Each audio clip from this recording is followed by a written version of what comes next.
The curse was written into the very foundations of the 15th Legion. When the Emperor engineered the gene seed from Magnus's genetic template in the laboratories of Luna, the process occurred during a surge of warp activity that generated psychic convergences across Terra. Spontaneous outbreaks of psychotic violence erupted throughout the planet. The timing seemed coincidental. Years later, when Magnus learned of these events, he considered them portents of doom for his legion. He was not wrong. The flesh change did not immediately reveal itself. For the first years of the Legion's existence, the Thousand Sons served with distinction, recruited from ancient and loyal Terran bloodlines with low rates of mutation. The Emperor himself hand-selected many of their aspirants, as though he had something specific in mind for this particular legion. They fought as tenacious warriors in the early crusade, unremarkable save for their discipline and dedication. Then, approximately a decade into the Great Crusade, something changed. Dormant psychic abilities began awakening throughout the Legion, in a mass phenomenon that seemed to affect the majority of their number simultaneously. At first, this development was welcomed. The Thousand Sons found themselves wielding powers that gave them tremendous advantages in battle. Telekinesis shattered enemy armor.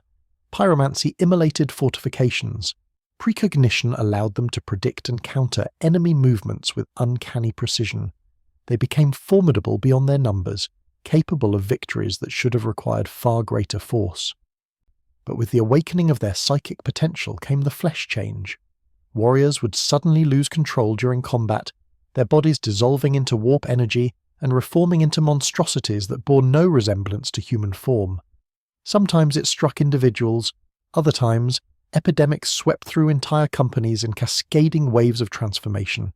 Hundreds could succumb in a single instant, the psychic nature of the affliction spreading like contagion through their ranks. The Legion fought desperately to control what was happening.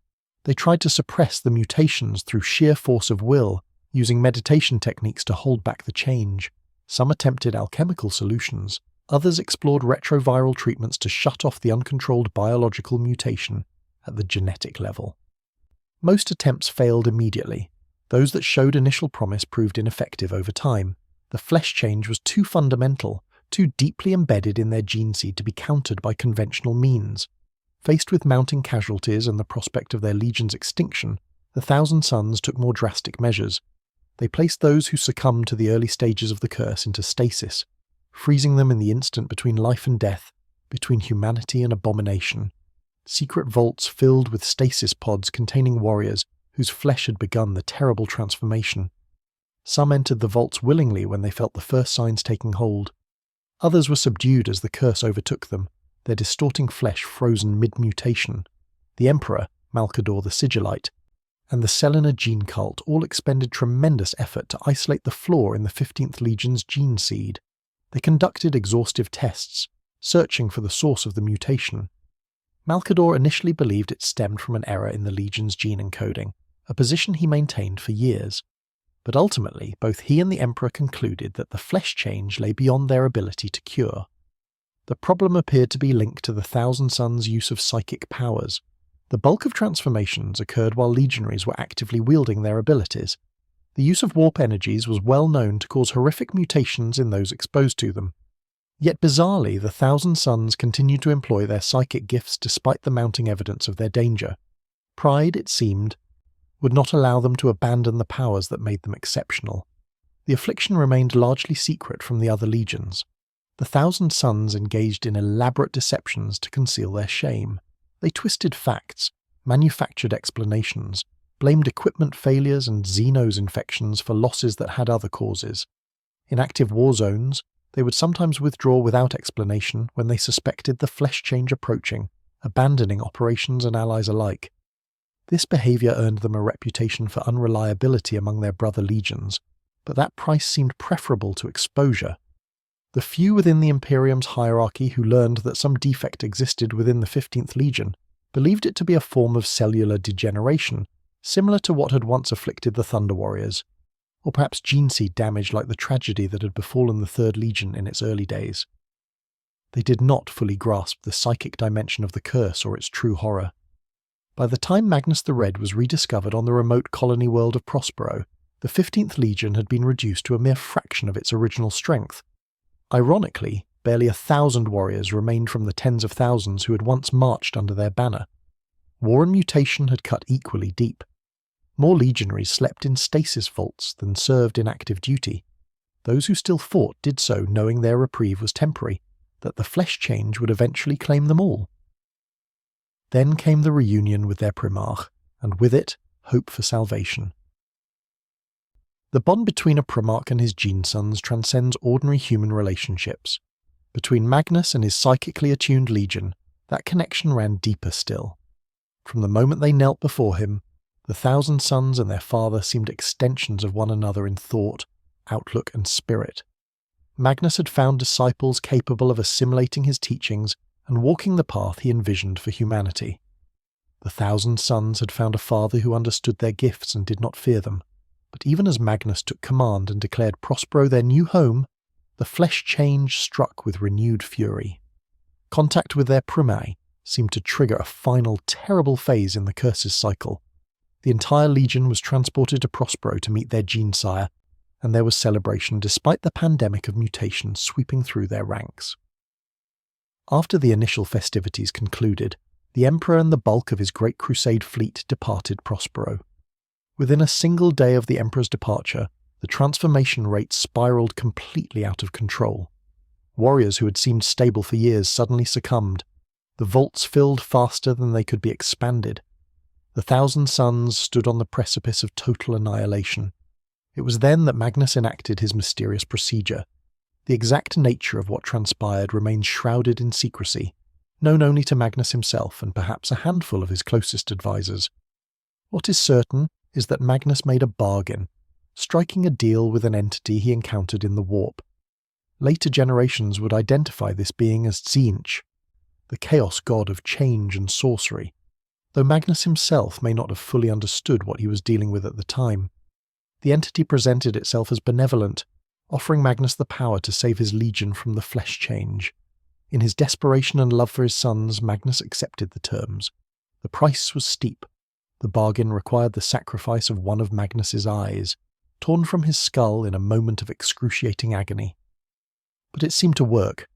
The genetic structure of the least affected legionaries stabilized. The cascade of mutation halted. The 1,000 sons were saved. Or so Magnus believed in his arrogance. He thought the curse was behind them, that he had ended the degradation of the 15th Legion's gene seed and restored biological harmony. He proclaimed his sons cured and set about reorganizing his legion according to his exacting specifications. Only 1,000 warriors emerged from the procedure. The rest remained in stasis or had been lost to mutation entirely. But these survivors formed the core of a reconstituted legion, and with the gene seed apparently stabilized, recruitment from Prospero's population began to replenish their depleted ranks. The planet's inhabitants proved remarkably compatible with the 15th Legion's gene seed, and the legion grew once more. Magnus restructured his forces into an esoteric system of fellowships, cults, orders and circles that rivaled even the Dark Angels for sheer inscrutability. Under his guidance, the 1,000 sons became masters of psychic warfare. They fought with preternatural coordination and prescience, their discipline and effectiveness earning grudging respect even from those who distrusted them. But the flesh change had not been cured. It had merely been postponed. Tzeentch, the changer of ways, had deceived Magnus just as the Chaos God deceives all who deal with him. The bargain had bought time, nothing more. The curse lay dormant, waiting for the proper conditions to resurface, and those conditions would arrive when the 1,000 sons were driven from their homeworld and plunged into the heart of chaos itself. Among those who had searched futilely for a cure in the early days was a warrior named Azek Ahriman. A potent psyker recruited to form part of the Legion's core, Ahriman had watched his twin brother Ormuz succumb to the flesh change. He had been forced to put his own brother down, an act that scarred him permanently. Ahriman himself had been on the verge of falling to the change when Magnus's intervention saved him. Like many of his brothers, Ahriman idealized Magnus, sought to emulate him in all things. His devotion to his Primarch bordered on worship. He rose through the ranks to become chief librarian of the 1,000 Sons, second in command and Magnus's closest advisor. Their bond was such that Magnus entrusted Ahriman with the keeping of the Book of Magnus, a massive tome compiled by the Primarch that contained forbidden lore and sorcerous knowledge from ancient forgotten days. The book was filled with formulae, incantations, and rites of tremendous power. It represented the accumulated wisdom Magnus had gathered in his explorations of the Immaterium. Its pages held secrets that could reshape reality itself. Magnus would not have given such a treasure to anyone whose loyalty he doubted. The first crack in Ahriman's faith appeared on the world of Shrike in the Arcreach cluster, during an operation conducted alongside elements of the Wordbearers and Space Wolves legions. The flesh change manifested again. A Thousand Suns warrior suddenly transformed in full view of outsiders, his body dissolving into a mass of writhing mutation. The incident could not be concealed or explained away. The evidence was undeniable. The curse had returned. Magnus dismissed the event as an aberration, a statistical fluke, one failure in a billion. He insisted his cure remained valid, that this single instance did not invalidate his success. But doubt crept into Ahriman's mind. His Primarch was not the infallible, all-knowing being he had believed him to be. Magnus was capable of error. Magnus was capable of being deceived. These doubts festered and grew during the events that followed. When Magnus foresaw the War Master Horus falling to chaos, he attempted to warn the Emperor using a forbidden psychic spell rather than the slower method of astropathic communication. In his haste and hubris, Magnus violated the Edict of Nicaea, which had explicitly forbidden the use of sorcerous powers by the legions. Worse, his astral projection shattered the Emperor's secret webway project, tearing open a breach that allowed demons to flood into the Imperial Palace itself. The Emperor, furious at what he perceived as willful disobedience, dispatched Leman Russ and the Space Wolves to bring Magnus to Terra for judgment. The order was supposedly for Magnus's arrest and transport, but Horus, already deep in his betrayal, intercepted and altered those orders. The mission transformed from capture to extermination. The Space Wolves fell upon Prospero with the fury of an exterminatus, determined to eradicate the Thousand Suns entirely. Magnus, racked with guilt over his actions and convinced this punishment was deserved, initially refused to allow his legion to defend itself. He blocked their ability to see the future, preventing them from preparing for the assault. Only at the last moment, when Prospero was already burning and thousands of his sons had been slaughtered, did Magnus finally rouse himself to action. The Battle of Prospero was catastrophic. The Space Wolves tore through the unprepared defenders with brutal efficiency. The City of Light, Jewel of Prospero, was reduced to burning rubble. Magnus engaged Leman Russ in single combat, a duel between demigods that shook the foundations of the world. Despite his immense psychic might, Magnus found himself overpowered by the savage ferocity of the Wolf King. Russ lifted Magnus into the air and broke the Crimson King's back over his knee, a wound that should have been fatal even for a Primarch. In that moment of greatest need, with death imminent and his legion on the verge of annihilation, Tzeentch appeared to Magnus again. The Chaos God offered salvation. He could save Magnus, save the legion, save the accumulated knowledge of Prospero, transport them all to safety beyond the reach of Imperial vengeance. The price was Magnus's eternal fealty, his soul pledged to the service of the Changer of Ways for all time. Magnus, broken in body and spirit, his faith in the Emperor shattered by what he perceived as undeserved punishment, accepted.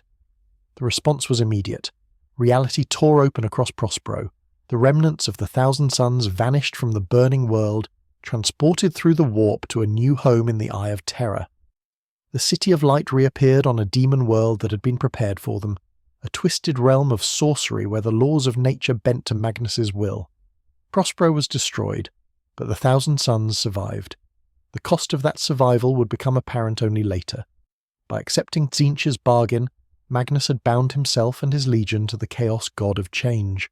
They became pawns in schemes they could not comprehend, tools in games played on scales beyond mortal understanding. And the flesh change, which Magnus thought he had cured, began to manifest once more. The planet of sorcerers, as their new home came to be known, existed within the Eye of Terror, a region where the boundary between real space and the warp grew thin. The Thousand Suns found themselves in constant contact with warp energies far more intense than anything they had experienced during the Crusade. Additionally, Tzeentch, as the embodiment of change itself, bestowed mutational gifts upon those who served him, whether they desired such boons or not. The flesh change returned with a vengeance. Within a short time of their arrival, several warriors began mutating out of control, transforming into mindless chaos spawn. All medical efforts to staunch the spread proved futile. Every technique they had developed during the crusade to slow or halt the mutations failed in the face of the concentrated chaos energies suffusing their new world. The Thousand Sons were losing the only thing they had left after the destruction of Prospero. They were losing their humanity. Magnus seemed to accept this fate with resignation. The Crimson King had been transformed by his experiences, elevated to the status of demon primarch, his form swollen with warp energy. Perhaps he saw the mutations of his sons as inevitable, the natural result of their service to Tzeentch. Perhaps he believed resistance was futile, or perhaps, having sacrificed so much already, he simply no longer cared. But Ahriman cared. Seeing his brothers succumb once more to the curse he thought defeated, watching them devolve into monstrosities just as his twin Ormuzd had done all those years ago, Ahriman refused to accept their doom. If Magnus would not act, if their father had abandoned them to this fate, then Ahriman would find his own solution. His hatred and angst at the fate of his legion consumed him. His faith in Magnus had transformed into contempt. The Primarch he had once idolized now seemed weak, defeated, complicit in their destruction. Ahriman delved into the Book of Magnus with obsessive focus. The tome contained knowledge accumulated over millennia, sorcerous techniques from civilizations long dead, forbidden rituals that could reshape the very fabric of reality. Somewhere in those pages, Ahriman believed, lay the key to his legion's salvation. He distilled the colossal collections of formulae and incantations, synthesizing them into something new. He infused his work with his own hatred of what Magnus had become, and his anguish at watching his brothers suffer. Ahriman devised what he believed would be the ultimate cure, a spell of such magnitude that it would end the flesh change forever, protecting the Thousand Sons from mutation for all eternity. The irony of his approach escaped him in his desperation. He was attempting to use the very energy of change, the power of Tzeentch himself, to halt change. He was wielding the weapon of the enemy to strike at the enemy. The logical impossibility of this endeavour should have been obvious, but Ahriman was beyond logic. He was driven by need, by desperation, by the memory of his brother's screaming transformation, and the sight of his legion dying by degrees. Preliminary testing of the spell generated promising results. The formula seemed sound. But Ahriman quickly discovered he lacked the raw psychic power required to achieve permanent results alone.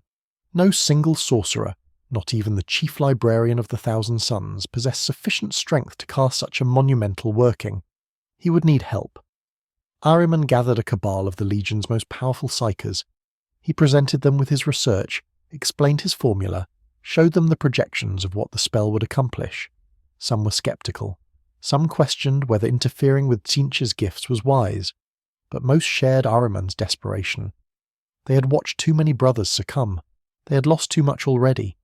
If there was even a chance this spell would work, they had to try. Magnus was not consulted. Had the demon Primarch been informed, he almost certainly would have forbidden the working. Magnus understood Tzeentch's nature in ways his sons did not. Magnus knew that attempting to circumvent the Changer of Ways using chaos sorcery was the height of folly. But Ahriman, in his fury and grief, no longer trusted Magnus's judgment. The Primarch had failed them twice now. First, when his original cure proved temporary. Second, when he accepted their mutation as inevitable. Ahriman would succeed where Magnus had failed. He would save the Thousand Sons regardless of the cost. The Cabal agreed to cooperate. They made their preparations in secret, gathering at a site of power on the planet of sorcerers. The casting would require perfect coordination, each sorcerer contributing their full might to the working. Any error could prove catastrophic. But they had studied Ahriman's formula exhaustively. They believed they understood what they were attempting. They were wrong. When the rubric of Ahriman was unleashed, reality screamed. Psychic echoes of the spell were heard across the entire Imperium. Scores of astropathic choirs felt a terrifying power emanating from a single point in the warp. Many sanctioned psychers who had been tasked with monitoring for traces of the Thousand Sons found their minds devoured in an instant. From their ruptured bodies arose cackling Tzeentchian demons. Only 9 survived to report what they had witnessed. On the planet of sorcerers, the sky turned colours that should not exist. lightning arced in patterns that formed runes of change and transformation. The spell rippled outward through the warp, touching every member of the Thousand Suns Legion simultaneously regardless of their location. Every warrior was struck by bolts of psychic energy of catastrophic intensity. The results were not what Ahriman had intended, not what he had calculated, not what any of them had foreseen. Those Thousand Suns who possessed little or no psychic ability found their bodies reduced to ash within their armor. Flesh, bone, organs, all the organic matter that comprised their physical forms disintegrated into fine dust. But their spirits were not released into death. Instead, they were trapped, bound into their armor by the spell's power. The joints of their armor sealed magically, preventing any escape. These rubric marines, as they came to be known, could still move, still fight, but only when directed by a sorcerer's will. They had become automatons, hollow shells animated by imprisoned souls, capable of following orders but stripped of independent thought, personality, memory. The minority of Thousand Suns who possessed significant psychic power experienced different effects. Their abilities were greatly augmented, elevated to heights they had never imagined possible. They became among the most powerful sorcerers in the galaxy, capable of feats that would have seemed impossible before the rubric. But this empowerment came with its own price. Their souls fused with the very essence of their armor, creating a horrific hybrid of flesh, spirit, and warplate. They retained their consciousness and identity, but they were forever bound to their armor in a union that could never be severed. Thus were the Thousand Suns rendered immune from mutation. The flesh change could no longer touch them. In that sense, the rubric had succeeded, but the cost was damnation for all eternity. Magnus, witnessing what had been done to his legion, was beyond rage. His sons, his scholars, his carefully cultivated brotherhood of seekers after knowledge had been reduced to soulless automatons incapable of thought. The legion he had sacrificed everything to save, first through his bargain for their gene seed, and then through his pledge to Tzeentch, had been destroyed by one of his own. Magnus summoned Ahriman and his cabal before him. He fought Ahriman personally, gaining the upper hand easily. The Crimson King raised his fist to kill the sorcerer who had ruined everything. But just as he was about to strike the killing blow, Tzeentch itself spoke, its voice resonating through every atom of the planet of sorcerers. The Chaos God revealed the truth that Magnus had suspected but hoped was not so. All of this had been planned. The flesh change, Magnus's original bargain, the return of mutation in the Eye of Terror, Ahriman's desperate attempt at a cure, everything had unfolded according to Tzeentch's design. Magnus and Ahriman were both pawns in a game they could not comprehend. Rather than allow Magnus to destroy his pieces, Tzeentch intervened directly. Ahriman and his cabal were saved, though at the price of eternal exile. Magnus cursed them to wander the galaxy, searching for the true meaning of chaos, forbidden from returning to the planet of sorcerers. The sentence was arguably crueler than death. Ahriman would spend the next 10,000 years seeking to undo what he had done, searching for a way to reverse the rubric and restore his brothers, finding only failure after failure. With his homeworld lost and his legion reduced to dust-filled armor and empowered but imprisoned sorcerers, Magnus ascended to the top of his tower on the planet of sorcerers. There, gazing out at the twisted landscape of his demon world, he made a vow. Like Horus before him, Magnus swore he would see the galaxy burn. The rubric marines stand in perfect stillness when no orders compel them. They gather in formations that never waver, never shift. Locked in positions they will hold for centuries if necessary. In the vast libraries and vaults of the planet of sorcerers, these hollow warriors serve as eternal guardians, standing watch over forbidden tomes and cursed artifacts with a dedication that living sentries could never match. They require no food, no water, no rest. They do not grow weary or distracted. They simply exist, animated suits of ancient power armor containing nothing but dust and the faintest whisper of what they once were. When a rubric marine falls in battle, struck down by sufficient force to breach the ceramite shell that contains them, the result is unlike the death of any living warrior. The armor cracks open, joints that have been magically sealed finally breaking apart. From the rents pours not blood or organs, but fine ash, the desiccated remains of what was once transhuman flesh and bone. This dust scatters on the battlefield, carried away by wind or crushed underfoot by the advancing tide of war. The spirit that inhabited the armour, bound by Ahriman's spell to its ceramite prison, finds no release even in this apparent destruction. The soul remains tethered, dispersed across whatever terrain received the fallen warrior's remains, waiting. The most powerful sorcerers of the Thousand Suns can perform the ritual necessary to restore a rubric marine even after such complete dispersal. They return to battlefields long after conflicts have ended, sometimes years or even decades later, searching for the scattered dust of their fallen brothers. The ritual requires precision and power in equal measure. Every syllable must be pronounced with absolute accuracy. A single error can drive the sorcerer insane or kill him outright. But when performed correctly, the spell draws the dispersed particles back together, reconstituting the dust within armour that has been collected and resealed. The spirit flows back into its prison. The rubric marine stands once more, ready to fight again in wars that have no meaning to it beyond the commands of the sorcerer who controls it. There are worlds across the galaxy whose soil contains the dust of rubric marines killed in battles fought millennia ago. Ancient battlefields where the Thousand Suns once waged war now serve as repositories of their fallen. The sorcerers return to these places when they require reinforcements, performing mass rituals to call forth dozens of their hollow brothers simultaneously. Entire populations have been purged to give the Thousand Suns access to long-forgotten war zones, civilizations annihilated so that sorcerers might work their resurrection rites without interference. The dust of the rubric marines has become a resource to be harvested, their remains scattered across hundreds of worlds waiting to be reclaimed. In combat, the rubric marines move with an eerie precision that betrays their nature. They do not flinch when struck. They do not seek cover from incoming fire. They advance in perfect lockstep, the thud of their armoured boots creating a rhythm of inevitable doom. Their movements lack the fluid grace of living warriors, instead possessing a mechanical quality that makes them seem more like animate statues than soldiers. Yet in the heat of battle, something changes. As weapons fire and the clash of melee fills the air, the rubric marines seem to awaken to a degree. Some fragment of their former battle hunger returns.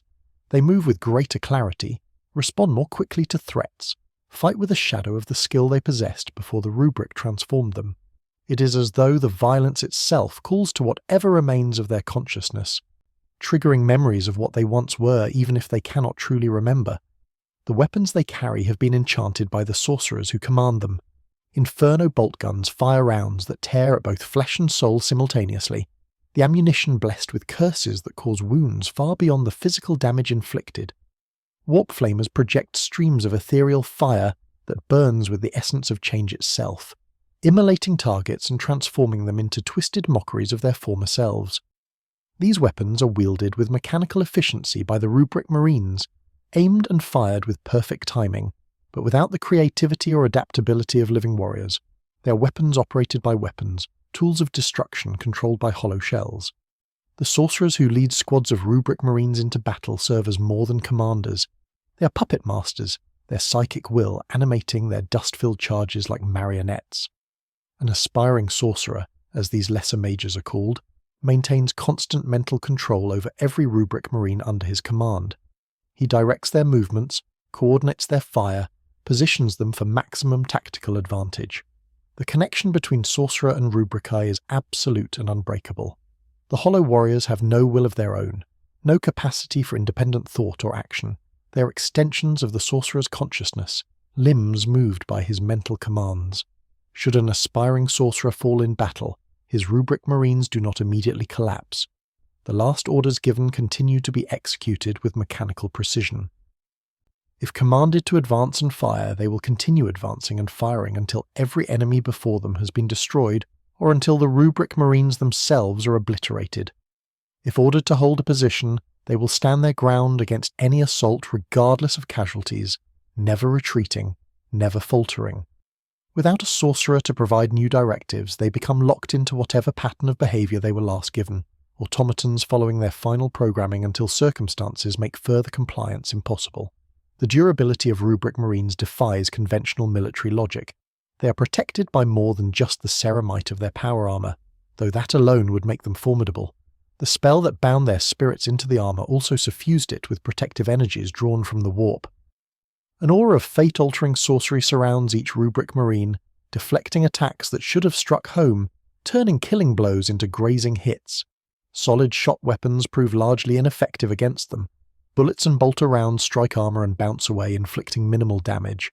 Even plasma blasts or powered weapons, which would cleave through normal power armour with ease, find their effectiveness diminished against the mystical wards protecting the rubricae. Most devastating is the simple fact that there is nothing vital to damage within the armour.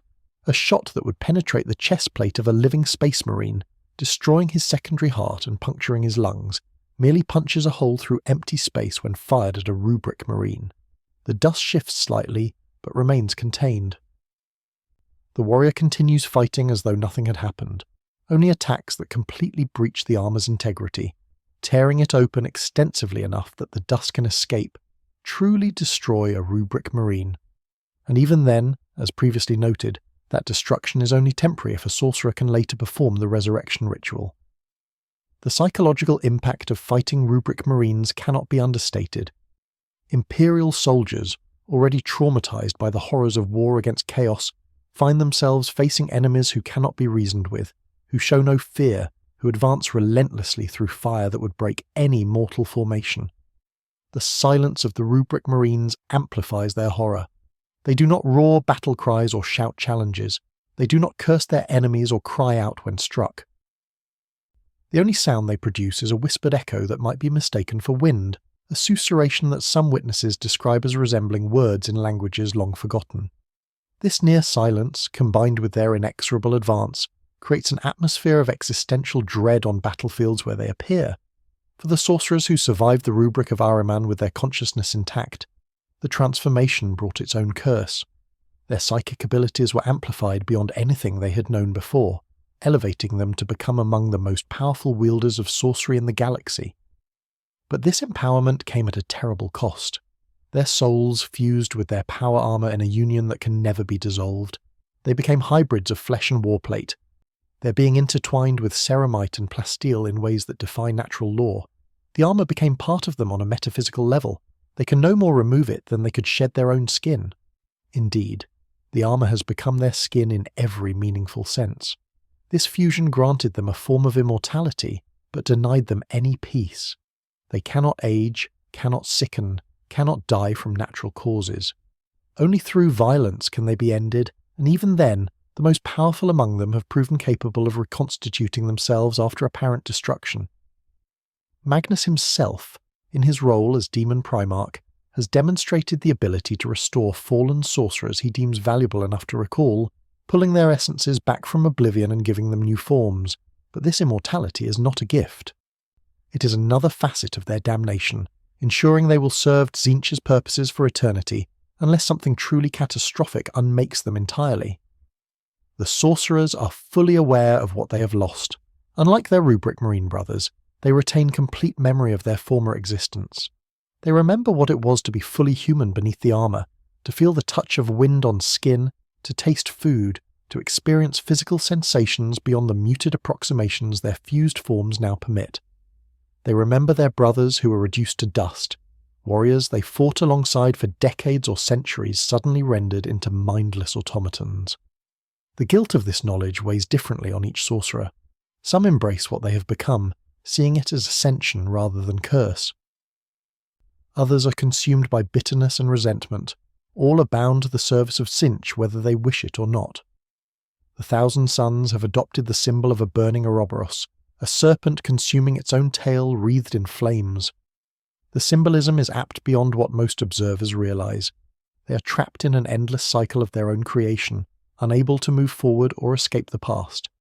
Most are convinced of their own insight and ability, pathologically incapable of not acting on their conclusions. This very nature ensures they create their own doom repeatedly. Where some among them might come close to a solution to their curse, others undo that chance through their own contradictory schemes. The hand of Tzeentch requires no direct intervention to keep them spinning within the Changer of Ways design. The god need only allow the Thousand Suns to follow their nature, and they will perpetuate their own damnation indefinitely. Ahriman's exile has become the driving force of his existence across 10 millennia. Cast out from the legion he tried to save, forbidden from returning to the planet of sorcerers, he has wandered the galaxy in a quest that has no end. His single-minded goal remains unchanged since the moment he watched his spell reduce his brothers to dust. He will undo what he has done. He will restore the Thousand Sons to their former glory. He will succeed where Magnus failed, breaking the curse that has damned them all. The fact that every attempt has ended in failure does not deter him, cannot deter him. His nature will not permit him to accept defeat as final. Over the millennia, Ahriman has gathered followers, built warbands, amassed resources and forbidden knowledge from across the galaxy. He has plundered the repositories of extinct civilizations, stolen artifacts from heavily defended imperial vaults, coerced secrets from beings of immense power. His name has become a curse spoken by inquisitors and a legend whispered among those who traffic in forbidden lore.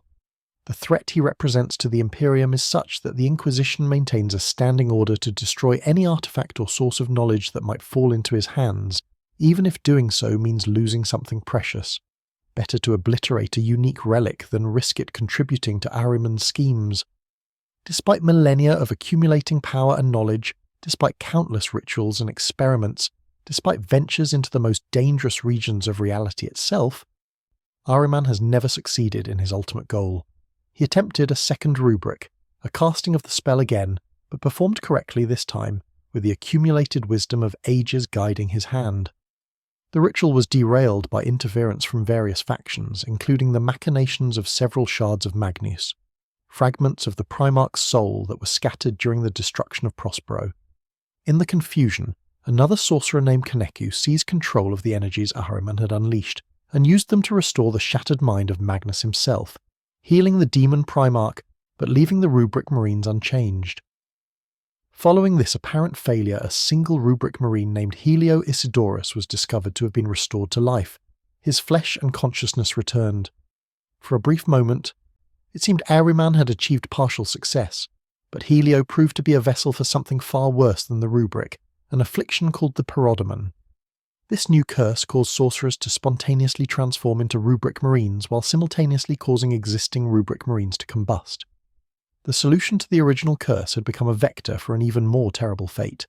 Ahriman was eventually forced to acquire a Necron device capable of manipulating time itself, using it to prevent Helio's restoration, and thus erasing the Pyrodomon from history.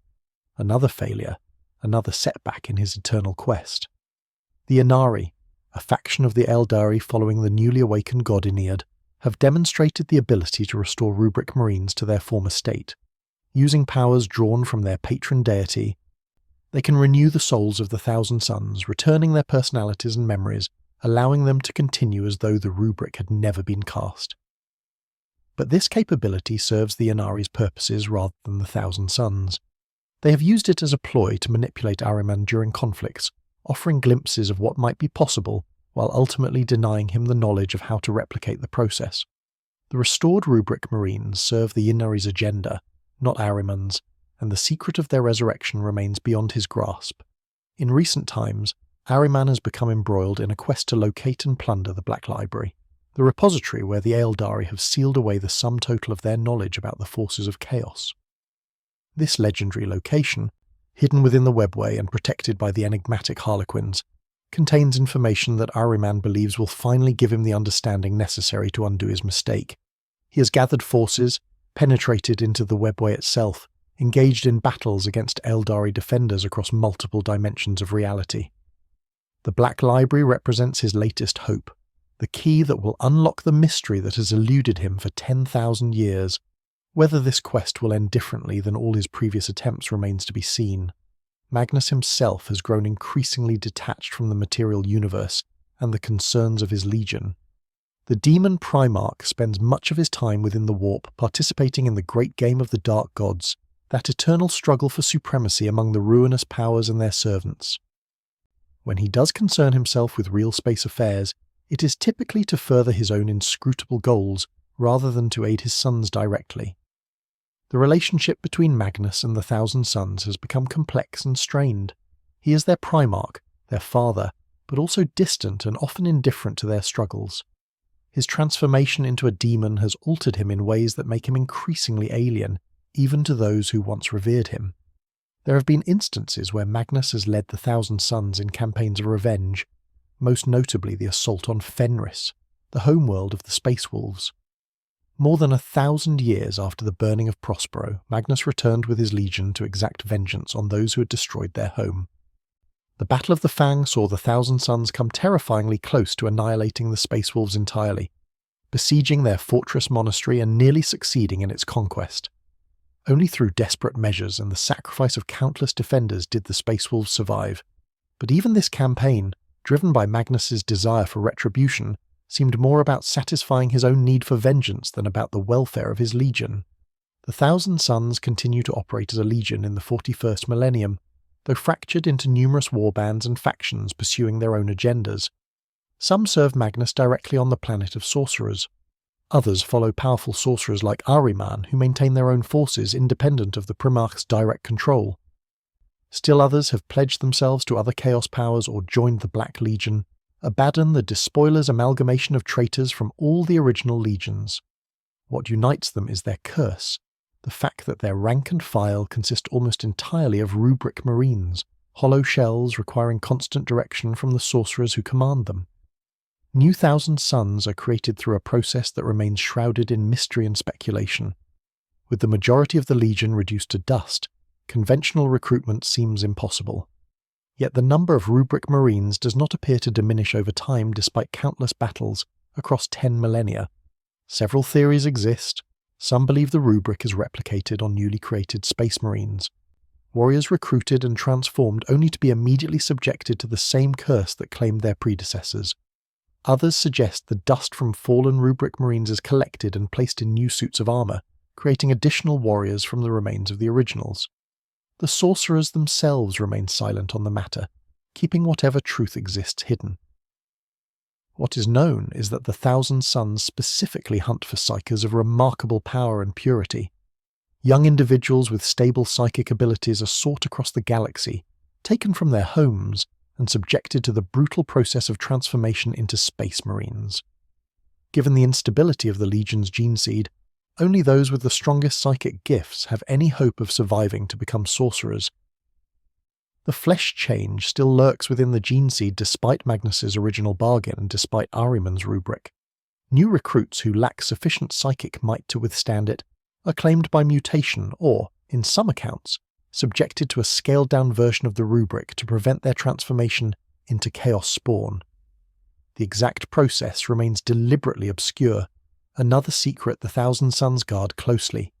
Some sources claim Magnus himself can restore fallen sorcerers, calling their essences back from death and giving them new bodies.